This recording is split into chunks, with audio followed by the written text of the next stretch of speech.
Hala, isang araw na naman ng bagong lutuan.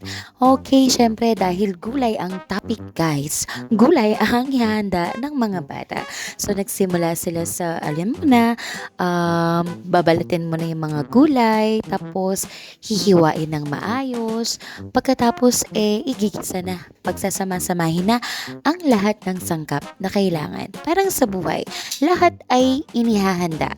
Kailangan mo munang ihanda ng maayos. Kung hindi pa handa, hindi mo pa pwedeng ilagay. Ilagay doon sa sitwasyon na alam mong hindi pa pwede.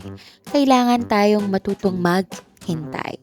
At kapag nakapaghintay na, syempre, darating na naman sa prosesong kailangan mong maging matyaga sa paghintay. Dahil naghihintay ka, 'di ba? At para makuha ang resulta na gusto mo, syempre samahan natin 'yan ng dasal. Pero laging isaisip na hindi natin kayang kontrolin lahat. Kahit gaano pa natin gustong kontrolin ang lahat ng resulta, si Lord pa rin ang nakakaalam.